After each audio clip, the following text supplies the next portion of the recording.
Well, welcome back. It's the Chaos Ball Podcast. It's the season previews. We roll on two this week, potentially two next week, but we'll see. It's a little fluid. There will be one absolutely on Friday next week. Don't know what division I'm quite doing yet, but that doesn't matter for today. Today, it's the AL West. It's the American League West Division, home of the World Series champion Texas Rangers, and I guess the 2022 World Series champion, the Houston Astros. Will the World Series champion in 2024 be from the American League West? Well, as a Mariners fan, I can only hope so.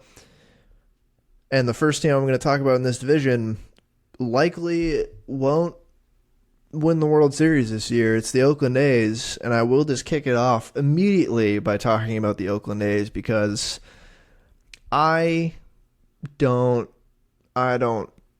have a whole lot to say about the Oakland A's other than I apologize if you're a fan of the Oakland A's about what John Fisher is doing to your beloved baseball team.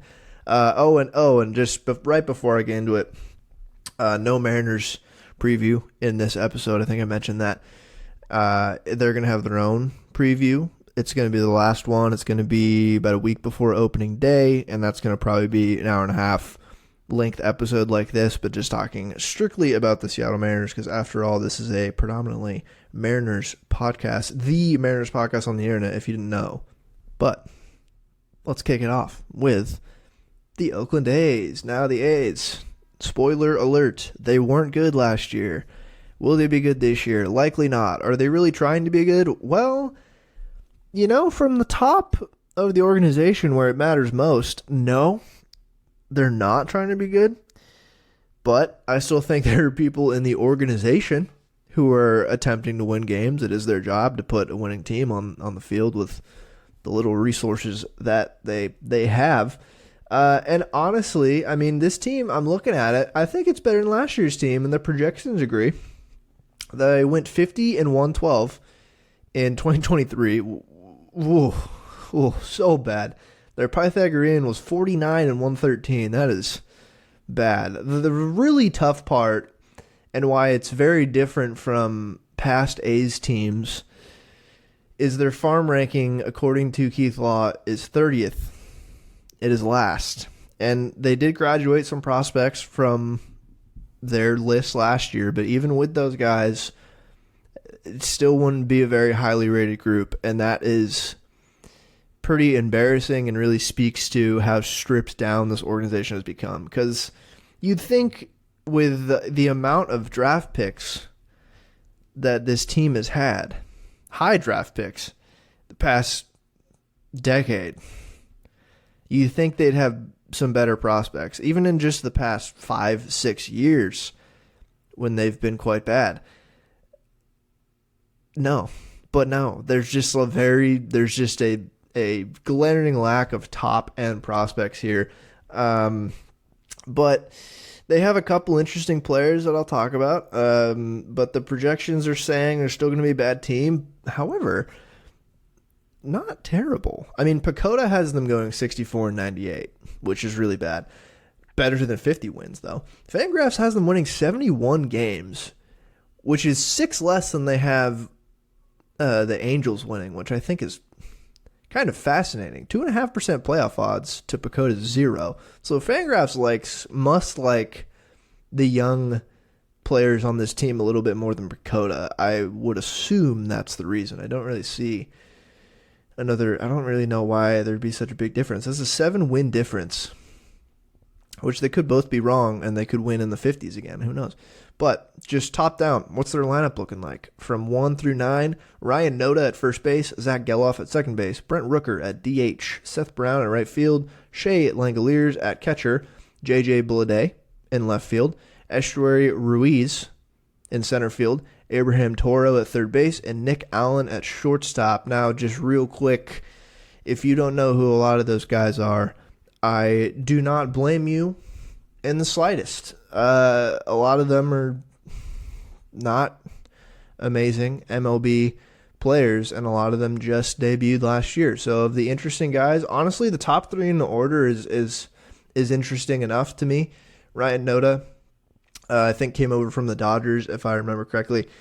And I do like the makeup of his game. He's a first baseman who defensively I don't think he's very good, but he plays first base. And he's kind of made up of just he gets on base and he has some pop, and I just kind of like the makeup of a guy who gets on base, doesn't strike out a ton. Honestly, had a pretty solid season last year, solid rookie year. Fangraphs isn't super bullish on his 2024 outlook, but I do like just his makeup for sure. And then Zach Geloff came up last year, their top prospect. He looked really good. He's projected to be their most valuable player this year at 2.3 F/WAR, and it makes sense. He looked really good at second base, and he just looks like a very well-rounded hitter. I don't think he has one tool that's super. I think his hit tool is his best-rated tool, but I don't think it's outstanding. I think he has a decent amount of pop. I think he has good bat-to-ball skills, a good sense for the strike zone, can play second base really well.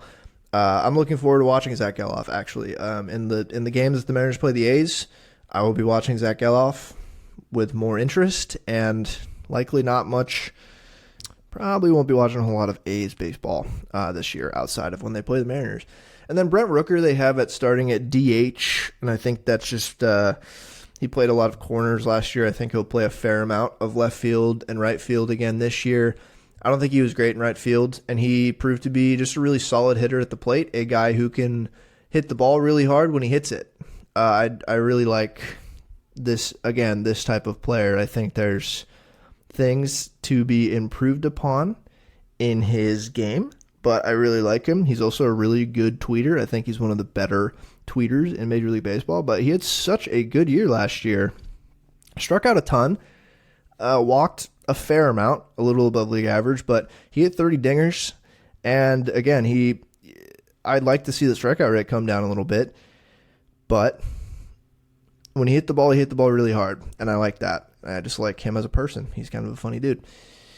And that's Brent Rooker. I think he's a DH by virtue of just Seth Brown is coming into this year healthy in right field, and he, I guess, has been one of their better hitters of the past few years, which is unfortunate to say. I feel like he's one of the longer tenured A's. I think he's been on the team for 5 years now, and he struggled with injuries last year, but he played a decent amount when he came back, and he wasn't looking as good as he did in 2022.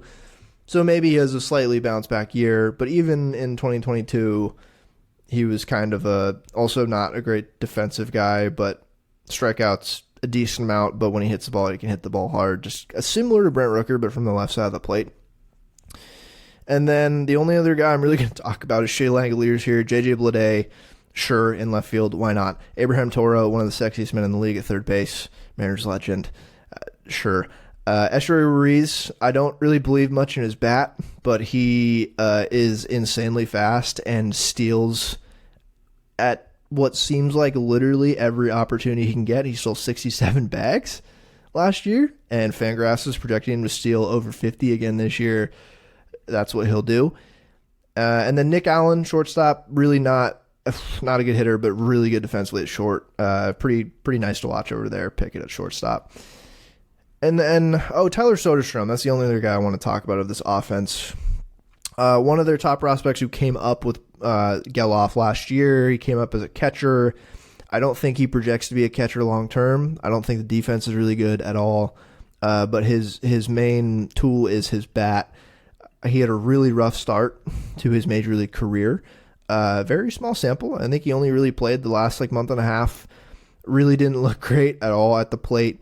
But I think the tools are there. I think he's a potential 30-plus home run guy with a decent hit tool, and I don't know about much else. So I feel like DH first base could be where he finds himself. I think with Shea Langoliers behind the plate proving to be a better defender than Soderstrom, I think Soderstrom's going to play a lot of DH this year with Brent Rooker in the corner instead of Brent Rooker at DH and Soderstrom on the bench, which is where the Fangraphs has him. I think I'd try to play Soderstrom every day, and I just wouldn't even bother trying to play like JJ Bleday in left field. I'd just play Brent Rooker out there. and hopefully allow Soderstrom to develop into a good hitter and trade him to the Braves in 2 years. But the guy I do really like on this offense, who hasn't quite broken out in the way I want, is Shea Langoliers. I thought last year was going to be the year, and it just was not. He was merely average. And I'll talk about his fielding. His fielding is bizarre. He is not a good blocker, and he really isn't a good framer yet. I'm not saying he couldn't be, but really he did not have a good framing year last year. But he threw so many guys out. He was a elite guy, elite caught stealing above average stat guy last year. So at least there's that. In the age of the bigger bases and more stealing opportunities and pitch clock and all that, that's something that you can take away from his defense. And really, is the pitching staff good enough where I worry about his framing really impacting their win-loss? No, not really. Not really at all.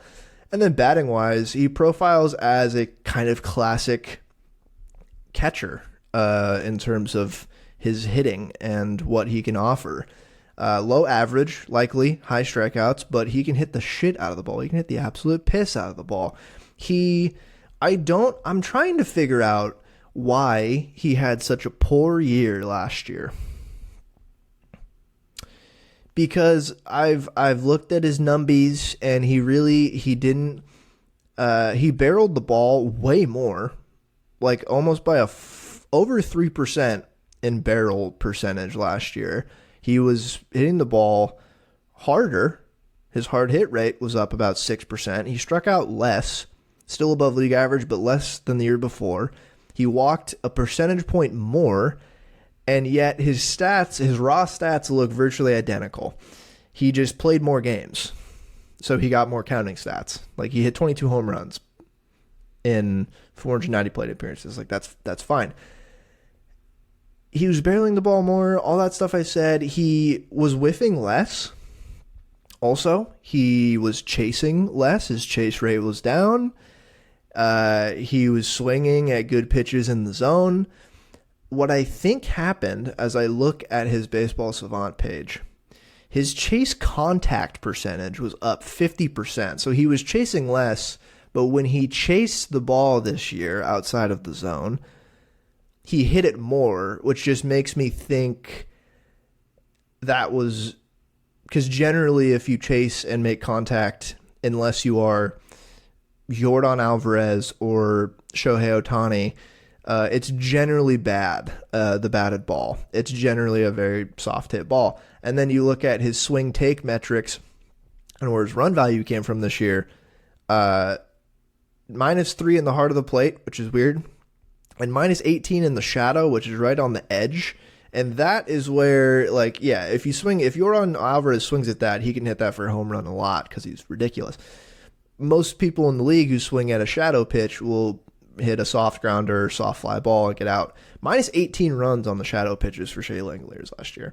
So I think there's just a approach change for him that is needed. I think if he starts just straight up laying off those pitches on the shadow and just swinging in the heart of the plate, I genuinely think he can be a really good hitting catcher, and I believe in him. It was so weird to look at his stats because so much of it is stuff you want to see, but the stats just didn't really go up. Like strikeout rate cut, walk rate raised, chase rate cut, hit the ball harder, barreled more, and yet didn't look great on paper, and I think it's just swing decisions. So that is the offense. Not a whole lot of stuff going on there besides a couple young upside fellows. And then the pitching is J.P. Sears, Paul Blackburn, Alex Wood, Ross Stripling, and Luis Medina.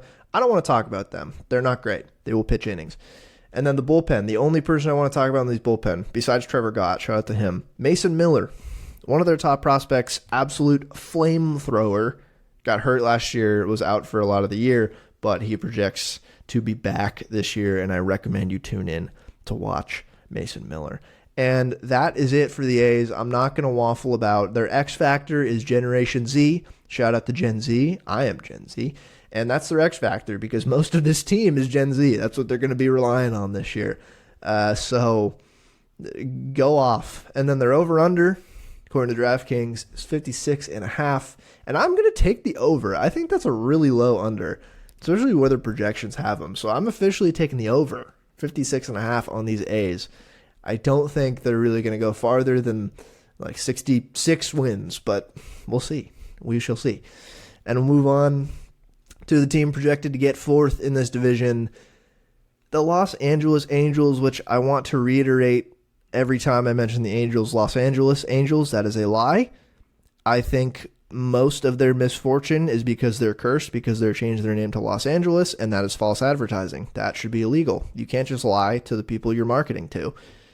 And they're not in Los Angeles. They're not even close, really. They're so far away. Anaheim is, without traffic, it's 45 to an hour to get to LA proper.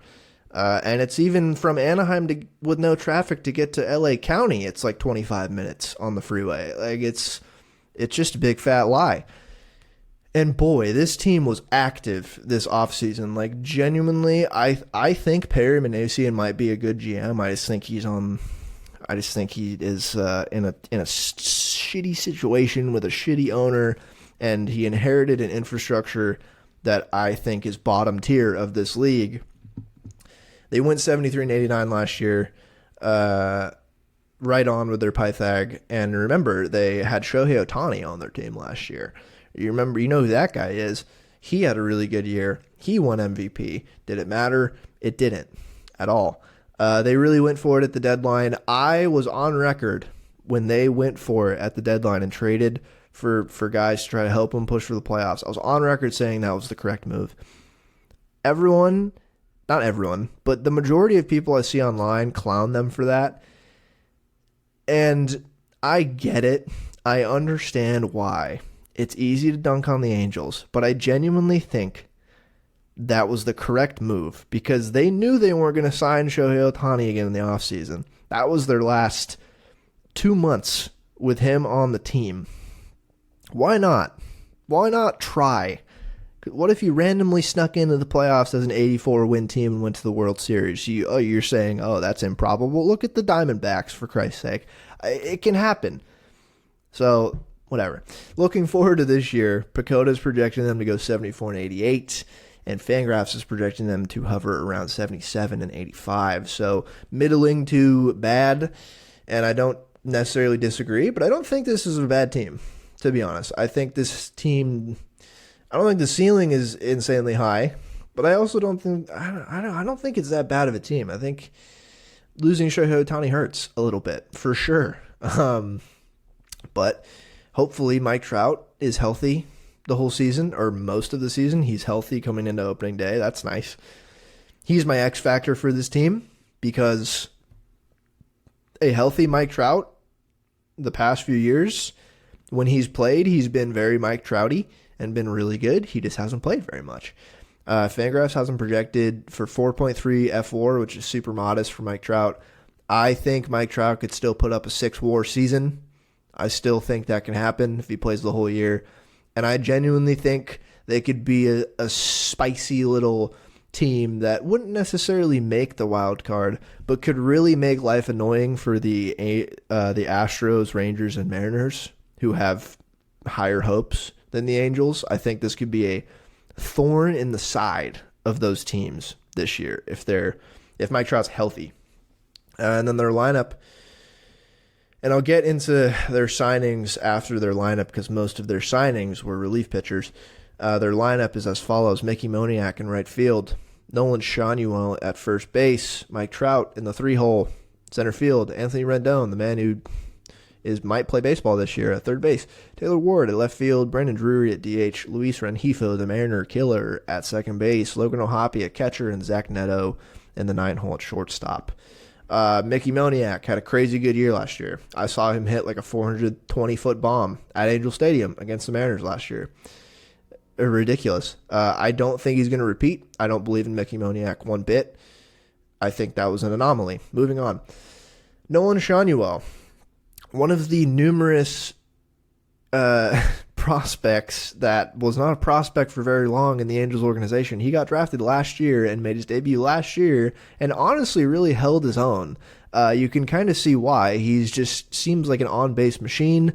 I think him ahead of Mike Trout in the lineup and like ahead of like Mike Trout and Taylor Ward, I think is honestly a pretty decent lineup construction if you don't look at the rest of the lineup, because he seems like at the very least, I think he's going to get on base a lot, which is helpful for a young player.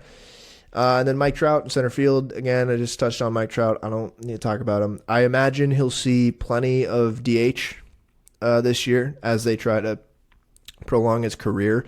The big thing about Mike Trout, that's one of my big questions for this team, is one, healthy Mike Trout season for a lot of the year, and two, if he is healthy and this team's out of it, do they trade him?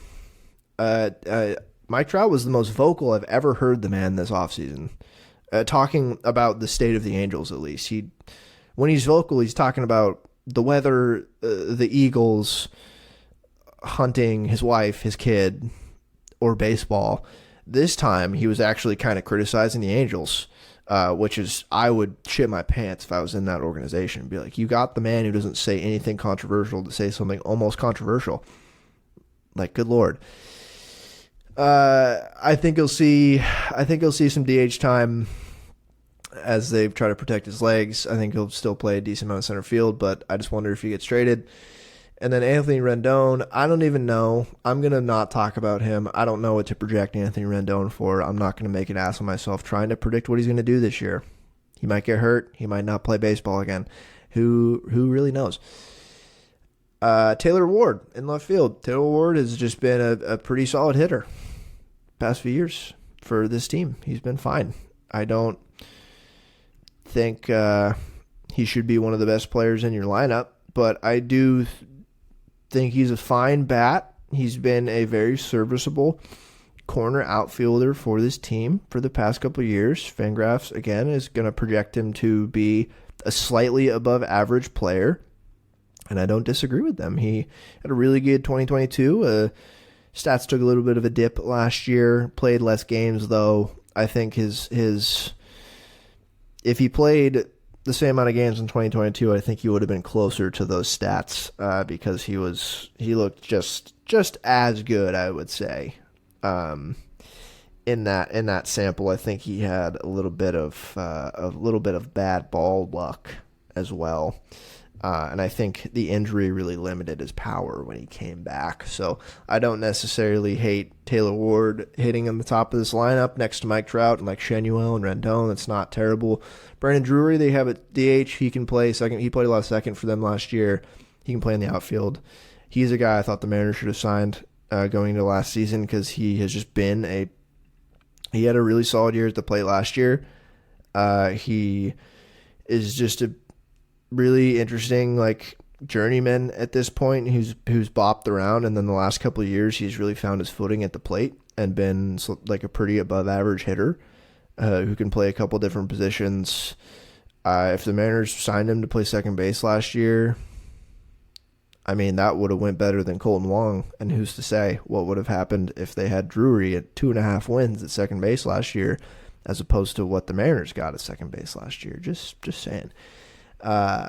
Logan O'Hoppe and Zach Neto. Zach Neto I'll talk about first. Zach Neto, I don't know at the plate wise. He again is like Nolan Shenuel. He was drafted I think in 2022 and made his debut in 2022. No, he made his debut last year.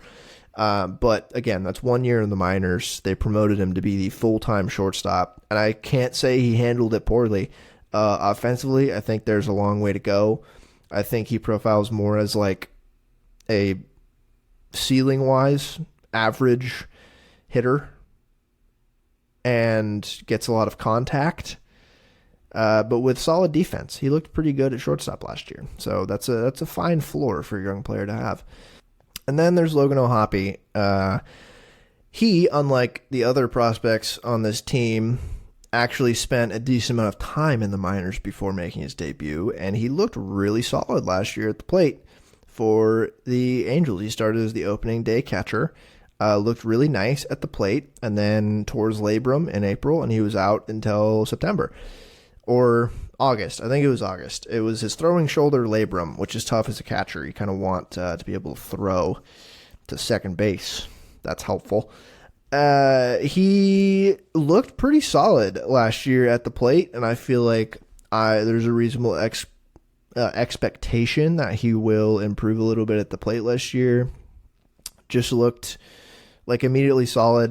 Defensively, I don't think it's hard to really take away his defensive stats last year because the sample was so small. I don't know if he really profiles as a really good defender, but I don't know. If he can give them good at-bats, that would be very helpful. And that's the Angels lineup. Their pitching is not terrible. Could be better, but it's highlighted by Reed Detmers and Griffin Canning and Patrick Sandoval as their 1, 2, 3. I don't necessarily think that's bad. I think Reed Detmers has something to prove this year. I think he was a little bit disappointing last year. I think his stuff still looks good. I think this is a prove-it year for him, and I think he's going to be a good pitcher this year. I think his ceiling is pretty high, but I think he's just got a lot to prove from the mound this year. And then Griffin Canning and Patrick Sandoval are certainly pitchers who Fangraphs projects to be fine. Patrick Sandoval has been really solid past couple years. I don't know many people who follow the Patrick Sandoval statistics, but the past few years for this team, he's been really, really solid for this rotation. A little alarmed last year. His strikeout rate really took a dip, which is not exactly what you want to see, and he walked a lot more guys last year. Again, not what you want to see from an aging pitcher. I say aging, he's like 28, but he came up with this team when he was pretty young for a pitcher. I think 21, 22 when he came up.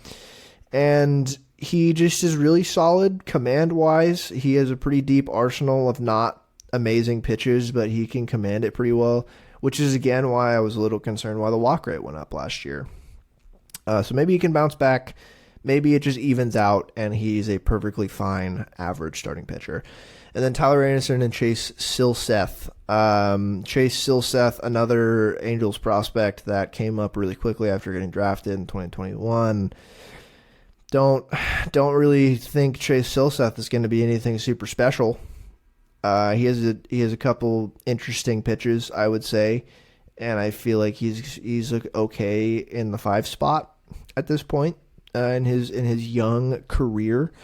I don't think the Angels are going to expect a whole lot from him. And then Tyler Anderson, who went from the Dodgers to the Angels and didn't have a good year at all, had a really terrible year.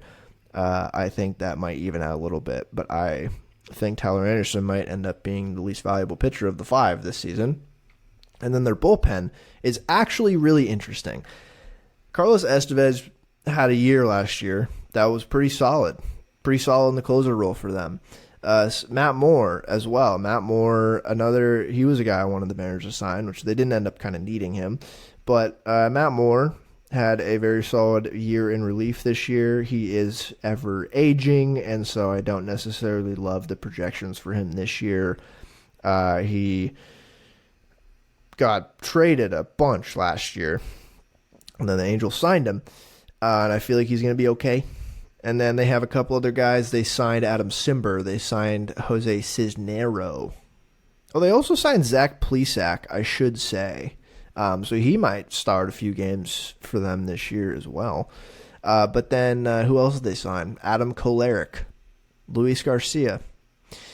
But the most important signing and the most expensive signing for them this offseason was Robert Stevenson, Bob Steve, as we in the baseball community like to call him, Bob Steve. He was just like, whoa, that was a random, really good Angels signing. Now, stop me if you've heard this before. He started out the year with a team that is not known to hold on to their good pitchers, the Pirates. Had a really bumpy first month with them. Got traded to the Tampa Bay Rays and was one of the best relievers in baseball after getting traded to the Rays. You've heard that before. He was he was otherworldly for the Rays last year. He was so good, and I think the Angels gave him, I think it was 3 years, $33 million. I'm not looking at his contract; it's not in front of me. I think that's just around where it was, which is just he's gonna be really good. I think that's like him and Estevez at the back of that bullpen is a pretty fine 1-2 who could help steal some games for them this year. But God, his first half. Actually, I should pull up his stats with the Pirates. So his stats with the Pirates in 2023, he pitched 14 innings with a 5.14 ERA, which if you don't know is not good, to go along with a 5.33 FIP. So it's not even like the peripheral numbers were there. And then gets traded to the Rays. And I think the Rays did see something in him. I don't think the Rays were looking at the spreadsheets and looking at his stats and being like, oh, there's a guy who's out pitching, who's not pitching up to what he could be peripheral wise. I think they saw a guy with a really good fastball and a potentially lethal changeup as a second pitch, and they pounced on the opportunity to grab him. And boy, did they grab him, and he was pivotal to that Rays team this year. Or last year. He goes to the Rays. He throws 31 1/3 innings with a 2.35 ERA to go along with a 2.45 FIP. That's a 179 ERA plus if you're counting that one. 60 strikeouts in 38 1/3 innings. Yeah, that's crazy. And the Angels signed him. So if the Angels are just absolutely garbage this year, I think that's going to end up being a good signing either way because they're going to win some games on the back of him probably, but also if he's just as good, even if he's just slightly worse, if he's just a good relief pitcher, they could probably end up moving him at the deadline next year and getting a prospect in return for him. I never think it's really that bad to take a chance on a good reliever, even if you're not a great team, because relievers are always in demand, and for a team like the Angels with the 29th ranked farm system, they could use some prospects for the future. So that's that. That's the Angels. The only other questions I had, can the young fellas take a meaningful step forward? Who knows? And how many games does Anthony Rendon play? Also, who knows? And then my last question, is it Joe Adell's year times 3? We've all said it for years now. He is the best hitter and for the Salt Lake Bees I've ever seen. And then he comes to the majors, and he's not playing at Salt Lake anymore. He's playing in Anaheim, and he just can't quite put it together. So I don't know if it's his year, but I wanted to ask another question. So that's the Angels. What are they projected, or not projected, over under 72.5? Ooh, they're projected to go over, but I don't. Ooh, man. I'm going to go under because I think this team is just bad enough to trade at the deadline. Like, I think they could be on track to go over, but I feel like they offload at the deadline for some prospects and they go under. And the depth is real bad, especially if those young guys don't quite take a step forward this year or they get hurt. Ooh, it's going to be real bad, especially if Mike Trout goes down again. This team, it's over for them. And moving on to the good teams. This is right around where the Mariners and the Rangers, they're right around projected close to each other depending on what system you use, but the Mariners are not included in this. So the Texas Rangers, here we are. Texas Rangers, the World Series champion Texas Rangers, the World Series that I think legitimately no one gives a shit about. That's not a slight to the Texas Rangers. If you're a Rangers fan, you give a shit, and that's all that really matters. I just don't think anyone else in baseball really cares. And they went 90-72 last year with a Pythagorean of 96 and 66. If you recall, they barely snuck into the playoffs by winning the division, tied with the Astros for record, but won the division, and then went on to win the World Series, which was honestly a really fun World Series to watch, despite people shitting on the teams that were in it. And they're projected very modestly this year, 86 and 76 per Pacoda with 50% playoff odds. And then Fangraphs has them at 82 and 80 with 37% playoff odds. And I know why. the team is quite similar to last year in terms of the pitching does not look like it's going to be great again in the regular season. The pitching or the bullpen, I don't think is going to be very good. And they weren't last year. Their pitching was really bad. They traded for Jordan Montgomery and Max Scherzer. And Jordan Montgomery was awesome. Max Scherzer pitched some innings. And it didn't matter. They got to the playoffs, and they rode Eovaldi and John Gray and Jordan Montgomery, and it felt like Jose Leclerc pitched 2 innings every game in the postseason. They acquired that closer, Aroldis Chapman, to help them out, and Will Smith pitched a fair amount. And they went to the World Series and they won. It's an electric offense, and it just proves, again, if you make it to the playoffs in baseball, literally anything can happen, especially when you have such an electric offense. So the projections being that low, I think people will be like, oh, what? They won 90 games. Their Pythag was 96 wins. They won the World Series. Their pitching looks worse than it did last year, and I will talk about it in a second. I'll talk about the lineup first. And genuinely don't have a whole lot to say. There's some interesting stuff, but it's like this lineup looks awesome, potentially better than last year. And last year, the offense was sick, and it could be better than last year. Marcus Semien at second base leading off, with Corey Seager behind him at shortstop, then Adolis Garcia in right field. Evan Carter, the rookie sensation last year, came up and played. How many games did that little scamp play last year?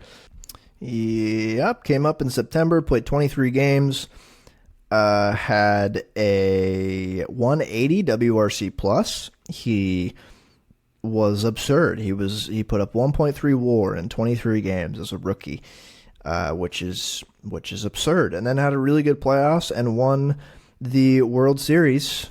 And he wasn't even 21 years old yet, so he couldn't drink the champagne. You couldn't really script a better start to your career than that, unless he won like World Series MVP, like kind of Jeremy Pena-y. But Jeremy Pena played a lot that year. Evan Carter came up like in the midst of a fierce division and wild card race in the American League. Put up a 180 WRC plus, goes on a crazy run, wins the World Series. Just insane. I don't think. I'll say it. I don't think he's going to put up a 180 WRC plus this year. That would be Yordan Alvarez type of production from him. But he just looks like I'm going to hate him as a Mariners fan. I'm just going to hate him. Josh Young at third base, really solid year last year as a rookie. Nathaniel Lowe at first base, just a thumper. Just a classic first baseman. Can really hit a dinger. Jonah Heim at catcher. Wyatt Langford at DH, and Leody Taveras at center field. I will save Wyatt Langford for last. Marcus Semien. I don't want to talk about him. It makes me sad to talk about him. He's really good. He plays a lot of games at second base. He's a really good baseball player. Corey Seager, same thing. Could win MVP this year, won World Series MVP. Just one of the best shortstops in the game right now, if not the best. Such a good player. Adolis Garcia in right field. I really liked Adolis going into last year, and he proved why. He said, hey, you over there with your little podcast, I'm going to prove you right. And he did. I really, really like Adolis Garcia a lot. As a person, as a baseball player, he's jacked. He hits insane dingers. He pimps the shit out of them. He has a crazy arm in right field. I just love Adolis Garcia. And he had a really good year last year. He kind of...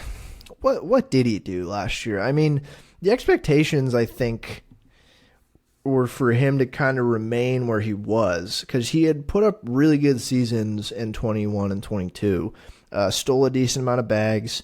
The thing about him, he was striking out a little too high and not walking very much, but he was still really impacting the baseball.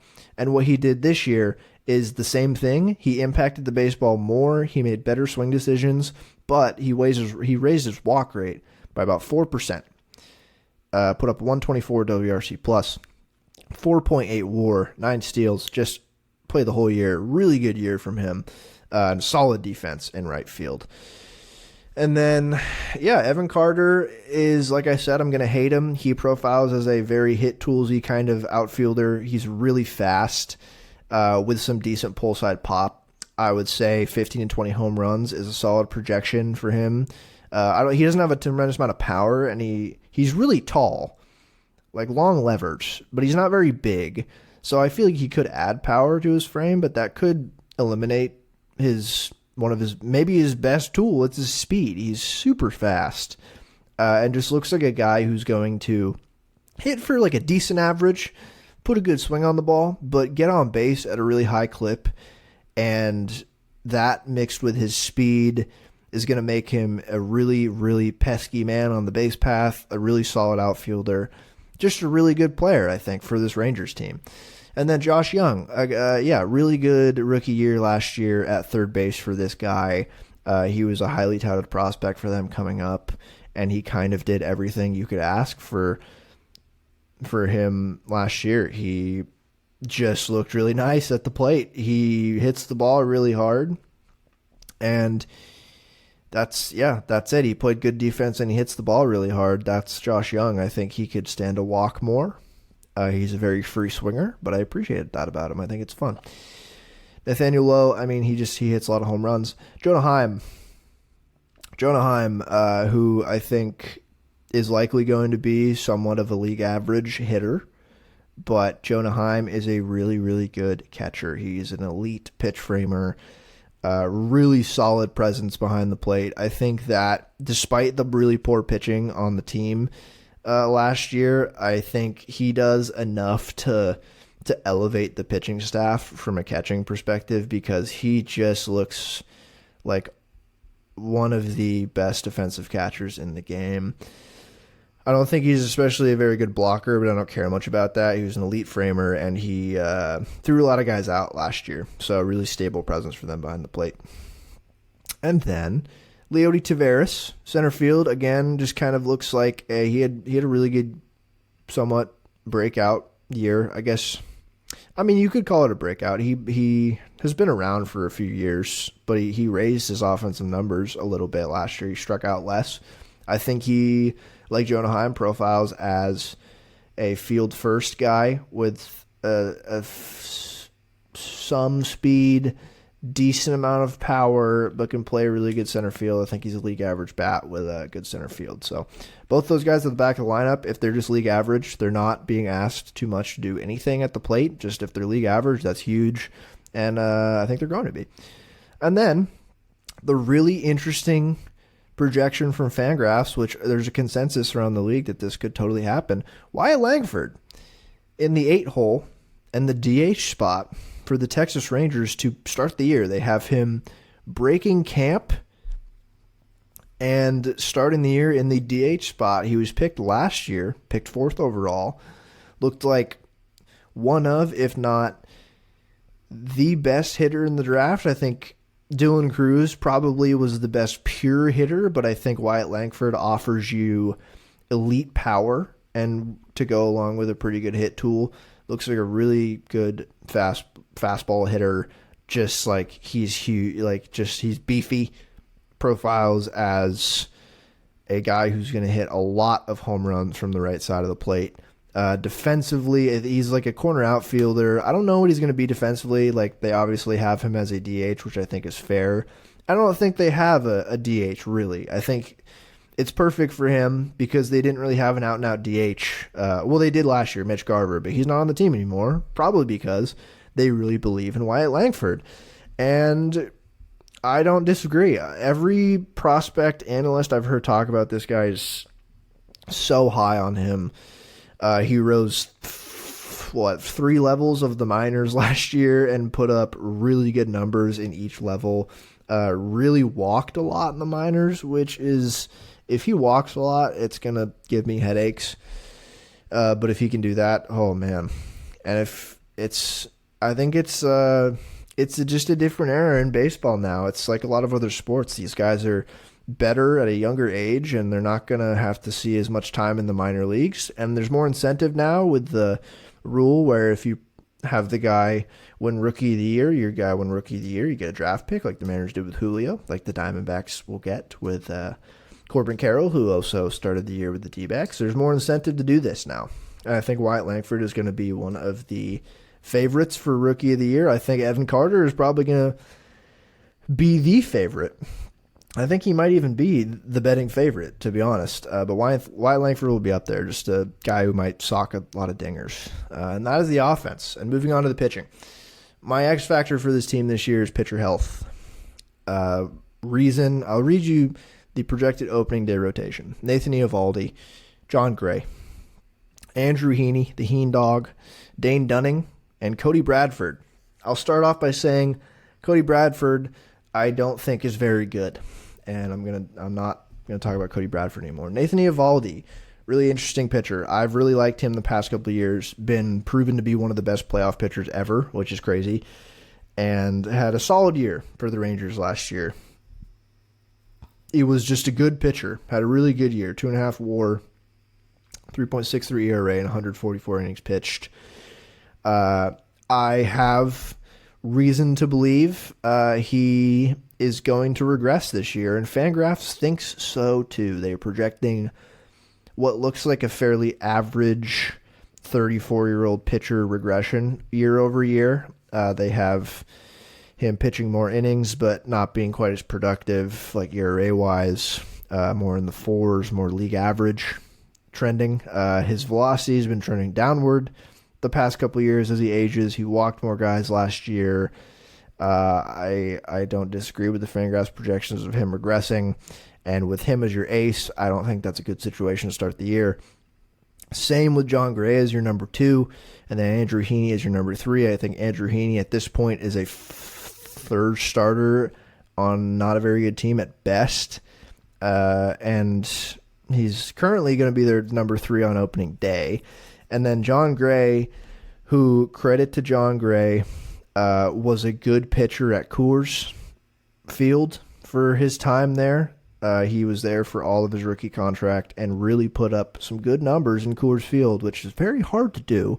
And then Texas signed him, and he's been league average. He's been fine. I think John Gray is a perfectly fine 3-4. Right now he's number 2. And then Dane Dunning. Credit to Dane Dunning, who had a really good season last year, filling in for a lot of their injured pitchers. He was just really solid. I didn't believe in him starting the year, and he pitched a lot of innings, some out of the bullpen later in the year, but just looked like if he's your 5, I think he's actually a really good 5 starter. I think he can put up very decent league average numbers from the 5 spot. Pitcher health is the reason this is the X factor, because they have this guy called Jacob deGrom. His name is Jacob deGrom. He had Tommy John surgery in the middle of last season. He was really good when he pitched those 8 starts, and then he got TJ. That is the story of the past how many years for Jacob deGrom. It's been a while since we've seen him pitch a full season. The best pitcher on the planet when he has pitched. And it truly is a shame to baseball that he hasn't pitched more in recent years. And he had TJ in June, and I don't know exactly when he's going to be back. I don't know at all this year, to be honest. TJ in June, I don't know what his timeline is. I haven't heard much. Fangraphs is projecting him to throw 27 innings, so that's not great. And then they also signed Tyler Mahle this season, who had Tommy John in May last year, so I don't think he's going to be throwing too many innings. I feel like it's a modest projection with 58 through Fangraphs, so they think he might be back pitching for the Rangers in August-ish, potentially, like a year turnaround, maybe July if they're lucky. And then Max Scherzer is also in this, so that's 3 guys who I would, in order, these 3 guys would probably push Eovaldi to the 3, John Gray to the 4, and Heaney, Dunning to the 5-6 with Mahle above both of those guys too. It's bad that they're starting the year on the IL and there's not. I just saw today Max Scherzer might be back in June, which would be huge for them. But then at this point, it's also I'm not doubting Max Scherzer's abilities, but he's almost 40 years old. And he was still pretty good last year, but he was not as good as the years prior. There's clear regression going on. He walked more guys last year. His velocity was slightly down. It's been going down for 3 years now.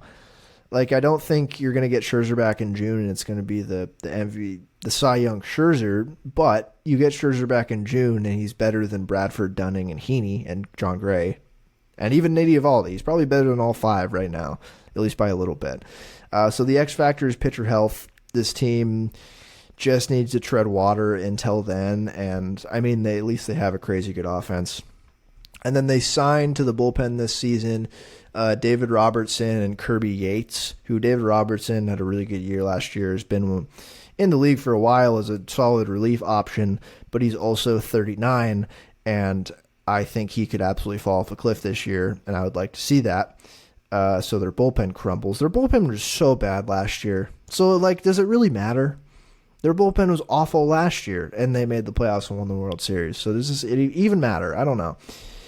And Kirby Yates is similar. He's 37, so I don't have much confidence in him either. And then they have Jose Leclerc, Josh Spores, Brock Burke, Jonathan Hernandez, Yeri Rodriguez. These are just names at this point. So I don't think their bullpen's going to be good. I don't think their rotation's going to be particularly good either. Even when they get Scherzer back, I don't know. The big question I have, when do they come back? And then are they buyers again at the deadline? Are they going to go out and get pitching again or a bullpen arm? I'm sure they'll get a bullpen arm at the deadline. That almost seems like a foregone conclusion. But starting, I don't know. My other last big question for this team is, should they just re-sign Jordan Montgomery right now? I think they should. I think that would really help this season for them to win baseball games. So we'll see if they do that. I don't think there's any indication that they're going to, but who knows? Who knows? So, what is their over-under? Sorry, I just muted my microphone if you could tell. I had to cough. Their over-under is 89.5. Ooh, I'm taking the under. Immediately taking the under. 89.5. I'm preying on the downfall of this team. And that's it for the Rangers. Now I'm going to take a short break and be back to talk about the projected division winner, the Houston Astros. All right, I am back to talk about the projected winner of the American League West, the Houston Astros. Houston Astros, unfortunately, did not win the division. Well, not unfortunately. They didn't win the division last year. And it was tough. Final day, it happened. And thanks to the Mariners, they did just enough to have the Rangers win that division. But the Astros, they made the playoffs regardless, the wild card, and they went to the American League Championship where they lost to, yes, the Rangers, the All-Texas ALCS, and they took the L there. And, obviously, with a team like this, that is a failure. I think this is a team that just obviously looks to win the World Series every year. They're built for that. And this season, the projections love them this season. Pacoda has them going 95 and 67. Fangraphs has them doing the exact same thing they did last year, 90 and 72. And last season, their Pythag was 93 and 69 too. So really negligible. But I see it also as a probably 90-win team again. Not a very active offseason, really not. What they did do, they traded for Trey Cabbage from the Angels, which I don't know how much he's really going to impact them on the field, but his name is Trey Cabbage, so that's a plus, regardless. And they did sign Victor Caratini to backup catcher, probably, which is probably good for Yanier Diaz at this point. Needs a guy like Caratini or Maldonado to be like, hey, catch the ball better than that. And then they did make one big signing. Josh Hader. They signed Josh Hader, which just, that sucks. Josh Hader's real good at closing down baseball games. So talk about this bullpen more at a later date. But let's run through the lineup. This lineup is largely unchanged from last year and looks just as lethal again this year. Jose Altuve at second base and leading off. Doesn't really look like he's aging and slowing down much at all. Besides getting hurt, I guess, a little bit more often now. But even then, it's like he still looks so good. Yordan Alvarez, the best pure hitter on the planet at DH. Alex Bregman at third base. Kyle Tucker in right field. Jose Abreu at first base. Yainer Diaz at catcher. Chas McCormick in left field. Jeremy Pena at shortstop. And Jake Myers in center field. Jake Myers could be their only below average hitter this year, potentially, which is kind of stupid. But man, this lineup is good. I mean, what is there even to say about Jose Altuve at this point in his career? He just keeps chugging along. Yordan, again, one of the scariest people I've ever seen at the plate. Just a ginormous man who swings so aggressively and hits balls so hard. I can't say I don't enjoy it. Honestly, I can't. Like, I really like watching this Astros team. I really dislike them as an organization. I really do. But the offense they've had and the pitching, frankly, they've had for the past couple of years has been so fun to watch just from a baseball perspective. Yordan murdering baseballs is one of the more fun things I like to watch. And he's just... I think he's when it's all said and done in his career, I think he's going to give Edgar and Big Papi a run for their money as going down as one of the greatest, if not the greatest, designated hitters in the history of baseball, to be honest. He's absurd. Alex Bregman keeps doing his thing at third base. Just a man who just is made to hit home runs to the Crawford boxes, complemented by his solid defense at third base and really good on-base ability. And Kyle Tucker in right field. Kyle Tucker, just a really good all-around player. He doesn't look like it, but he is. Really fun, wallopy type. Fred Flintstone swinging a club ass swing, like I talked about with Matt Olson and the NL East preview earlier this week. Just a really good player. Really frustrating to play against because he just kind of does everything. He does everything right. He does everything you want him to do. And that is their core. That is the 1 through 4. I don't have much to say about them. They're just so good. Like, running down, Jose Altuve is projected at 3.9 WAR, Alvarez 5.6, Bregman 4.9, Tucker 4.9. To have that be projected as your top 4 in the lineup is crazy. And then after that, they have Jose Abreu, who was their big signing last year, and really, really wasn't good. Really not at all. Was that an indication of aging? I mean, he was 36 last year. He's 37 this year. I would find it hard to believe if he'd be truly that bad again this year, but I don't feel good enough about saying he's going to be great. I think he might be merely okay. Yainer Diaz, who does... It's tough. The DH role is filled a lot of the time because Yordan will play the corners, but will DH a lot of the time too. And Yainer Diaz looks like a really good hitter. He looks like a very solid hitter with a very solid Yuli Gurriel type approach where he just swings. Swings and swings and swings. Doesn't strike out. He strikes out some, but below league average. Doesn't walk. Doesn't care to walk at all. But has a really good bat-to-ball skills and really good contact ability. Like, he's just an aggressive hitter who looks like just a really solid hitter that is not great behind the plate. But he will be the catcher because they can't... I don't know. I think the optimal lineup for them... I don't even know. I mean, I'd rather have Yainer Diaz at DH and Victor Caratini at catcher, but whatever. I mean, if Yainer Diaz is not going behind the plate, if he's going to be a good hitter, I think they'll take that. Definitely different approach than they've taken in recent years with Martin Maldonado departing, and he's the opposite of Yainer Diaz in many ways. And that's just a different approach for them at catcher. Really interesting. And then after him, Chas McCormick, his name, by the way, is literally Chaz. He had a breakout year last year. He was really randomly really good. It's not like he wasn't good in years prior. He had shown that at the very least, I think he was going to be an average to slightly above average outfielder for this team, who could play really solid defense in the outfield. A lot of strikeouts, but Decent amount of power, and again, he's a right-handed hitter who can thrive hitting into the Crawford boxes, and he just exploded last year. Had such a good year. Didn't especially cut his strikeout rate or did much with his walk rate. He just impacted the baseball more. He hit more home runs. He hit for a lot more power. I think he got a decent amount of, well, not a decent amount. I think he got a little bit of batted ball luck. I don't see him putting up another close to 4 WAR, 133 WRC plus season. Fangraphs doesn't either, but I think it's safe to say he's a really solid option in the back of this lineup in left field for them. And then Jeremy Pena and Jake Myers. Jake Myers, not super great at the plate. Doesn't need to be. Will be hit ninth. Play really good center field. That's all they need from him. And then Jeremy Pena. I considered having Jeremy Pena as the X factor because what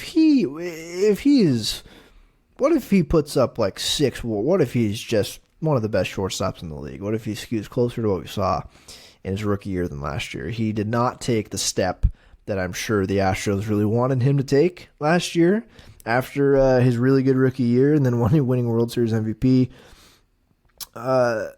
He did stuff correctly, which makes me think that he's on the right track because he raised his walk rate and he lowered his strikeout rate. He just really didn't hit for that much power. He was still solid defensively at shortstop. I think that'll be a decent floor for him. I mean, like Fangraphs projects him for 2.6 WAR because I don't think they're super high on his offense. It's weird. It projects he's going to be probably an above average shortstop and get a lot of help from the Crawford box as another right-handed hitter. He has some power, a decent amount of power. I don't know. I haven't done a deep dive into his stats. He just really did not hit the ball as hard last year.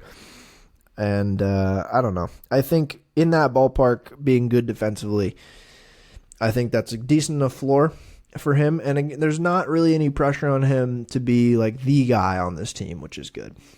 Like his rookie year, he had to fill in for the loss of Carlos Correa, and I think he did a good job. And then last year, he just didn't quite progress to the plate like people thought he would. So maybe he bounces back from a sophomore slump. Could be a bounce back candidate. And that's why I almost chose him as the X factor. Because what if he puts up, I don't know. What if he hits 25 home runs, he walks more, he has a 800 OPS, 120 WRC plus, and has a 5 WAR season. Like that could really do something for this team. But I didn't choose him as the X factor, and you'll see why. But that's the offense. Should be really good again.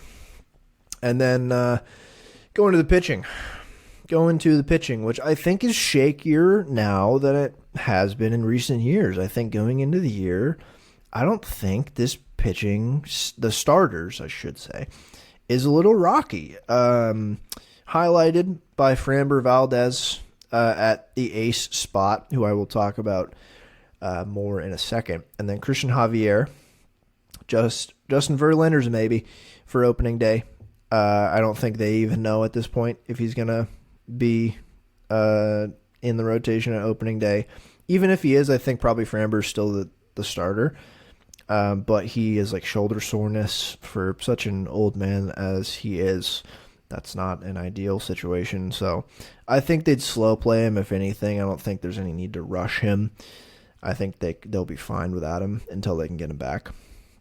But after that, it's Hunter Brown, who is a really big year for Hunter Brown. He came up as one of their, I think probably their top pitching prospect at the time last year or 2 years ago, and then pitched a lot last year for them and was fine. His peripherals looked a lot better than his actual numbers. I think the thing you got to look at is the strikeout rate. He's really, and just the stuff. I wouldn't look too much into his raw stats last year. I think he's going to be better than that this year. Really good fastball, really good curveball. I think his changeup and slider are coming along. His slider might be his second best pitch. But he really his command was not great with the fastball last year, and velocity does not. Like he throws it 96, 97. I think he can touch 98. And that's not going to do it if you can't locate it in the major leagues. Despite a really good breaking stuff He's going to need to locate that fastball a little bit better. So this is a big year for him. He's very Justin Verlander-y if you watch him. He's very, the stuff and the way he delivers the ball is Justin Verlander-esque. Not saying he's going to be as good, but it's similar. And then to round out the rotation, Jose Urquidy and Ronel Blanco, which I will admit, don't really know anything about Ronel Blanco. I didn't prior to this. He's been in the Houston system for a while and made his debut in 2022, and he pitched last year. I recognized his name, but I was like, I don't really know if this guy is good, and I don't think he's that good. And I don't think he's going to be stuck in their 5 spot very long because they have a long list of pitcher injuries as well. JP France is currently on their injured list with shoulder inflammation. Luis Garcia, I don't know if he's going to pitch at all this year. He had TJ last May. And then Lance McCullers, as he has been in recent years, he's hurt. He had elbow surgery in June last year, and I don't know how much they're going to get from him this year either, if anything. So you're looking at JP France, who was a rookie last year, and then Verlander coming back, which pushes Ronel Blanco to 6-starter swingman in the bullpen, quad A type pitcher. JP France had a pretty solid year last year. I think he has very average stuff and decent command, and I think his ceiling is probably a 4 or 5 starter. But I don't know. I think getting him back is good for depth purposes. I think this rotation is, even when they get Verlander back, I think there's potential for it to be not amazing. Christian Javier, who had been so good for them in their World Series year in 22, really had a bad year last year, and he did not look good. It's not like he got unlucky. He struck out way less guys. He got hit around. He gave up a lot of home runs.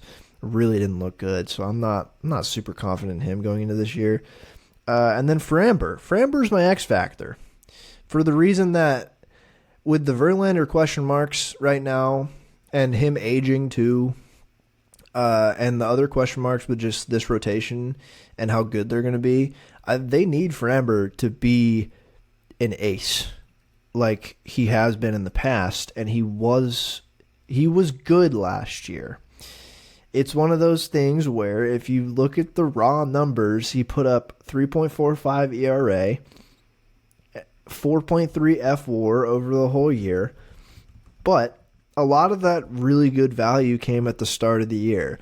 I will read you his splits, and it's kind of shocking to see what happened to him in the second half of last year because he had been, I don't know, he's been such a stable starter, and I really like the makeup of him because he's not the highest strikeout pitcher, but he gets so many ground balls and weak contact. Like just a tremendous amount of weak contact. He's Mr. Weak Contact. He's so good. His command is usually really good with his pitches. He has a very good curveball and commands the fastball really well. And he gets a lot of ground balls on that sinking fastball of his. And then his other complementary pitches are a cutter and a changeup. Also just kind of out pitches if he's behind in the count along with his fastball. Like all of him is built up to strike out a decent amount of guys and getting the same amount of ground balls, which he does. And weak contact, which is really good when you have a solid defense behind him like he does. But last year, the first half, second half splits. First half, 111 innings, 2.51 ERA, 116 strikeouts, 26 walks, 1.05 FIP, striking out 9.4 guys per 9. Just looked like Framber, really limiting the home runs. 7 home runs in 111 innings. Just looked like Framber. Second half, 87 innings, 4.66 ERA, gave up 12 home runs, 1.21 whip, 84 strikeouts in 87 innings. It was just not very good in the second half at all. The strikeout to walk ratio took a fairly large dip. He walked more guys in less innings than the first half. He walked 31 guys in 87 innings in the second half. 26 and 111 in the first half. Just really did not look good. Looked very un-Framber-like. And I'm inclined to believe that's not a trend. But is it? But is it a trend? Is it the end of Framber? No, I don't think so.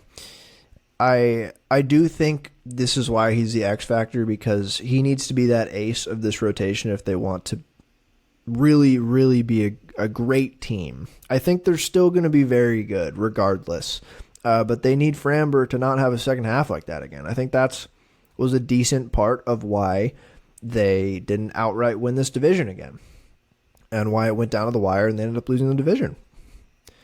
I think I think that is the X factor. He has the most variance of anyone on this team. Luckily, you get to the bullpen and it's oh god, you get to the bullpen and it's just ridiculous, dude. As I said, they signed Josh Hader. He will be their full-time closer. He's really good. He's really good. And that is to go along with an already really good bullpen. From the bottom up, Brandon Bielak, Parker Mushinski, Seth Martinez, Bennett Sousa, and then Rafael Montero. And those are kind of their long to mid relief guys. And those are all fairly stable and solid bullpen options. Those are fine. They're good. The back of the bullpen, this is the best back of the bullpen in baseball. It's filthy. It's Brian Abreu, Ryan Presley, and Josh Hader. And Brian Abreu might be the best of all three of these guys, to be honest. But that is a back of the bullpen battery that is frightening for anyone losing to this team after the seventh inning. I love watching Brian Abreu pitch. It's amazing. Ryan Presley has just been so consistent for this team. He's been their closer for 3-4 years now, and has just been really stable, super consistent, constantly been just a top reliever. Had a shakier year last year, I will say, but he's out of the closer spot, so maybe that'll help. And then Josh Hader. I mean, what's there to really say about Josh Hader? Really huge contract for a relief pitcher, and it makes sense. He's probably been the best closer in baseball for probably five straight years now. He's been so good. A huge reason down the stretch last year why the Padres almost made the playoffs. They started winning close games. A lot of it due to him and his late game heroics. And boy, he's just been so good. And I hate that he's in the division with the Mariners now. And there's not even much else to say about him. It's Josh Hader. He's just so good. And that is this bullpen, and that's the Astros. They're projected to win the bullpen. They're projected to win this division again. I'm inclined to believe that. I think they're going to win the division. Their over/under is 92.5. Ooh, that's really tough. You know what? I'm going to go under because I don't believe in this pitching staff. But that under is I think they're going to win 91 games. And I think that's what it's going to take to win this division again. I don't think you're going to have to win in the upper 90s to best the Mariners and the Rangers. I think both those teams, unfortunately, will probably be in the high 80s, low 90s again this year, which sucks. I think the Astros are going to win the division. I think this is the exact same order I had the division last year. I think the Astros will win it, but go under 92.5. I think... I'll say it right now, even though I didn't talk about them. I think the Mariners are going to get second, and their over-under is something, and I won't discuss it yet. The Rangers I have in third place, under 89.5. The Angels in fourth, under 72.5. And then the only over so far in this division, the Oakland Athletics in fifth place, over 56.5. That is the AL West. That is halfway through the divisional previews. I can't promise what the next division will be. Maybe the NL Central now that the Cubs got Bellinger. Maybe. It might have to be the NL Central because I don't know if the Cubbies are still going to do anything, and they got Bellinger, and that's kind of what I was waiting for. Why I didn't do them first, because I just thought that was going to happen, and it did. So that worked out well for me. But appreciate you listening this far if you are, as always. recommend to your friends if you want. Write a review if you want. Rate if you want. All of those are worked into the contract that you take when you listen to the show, and they're mandatory. But I will say you do have free will. So do whatever you want. But appreciate you listening. There's 3 more divisions to do, and then the Mariners preview. We're getting there. We're getting close. Thank you again. Hope you have a good rest of the week. We'll be back. I will be back next Friday with likely the NL Central. Probably. But I will see you later. Have a good rest of your baseballing spring training-y week. Goodbye.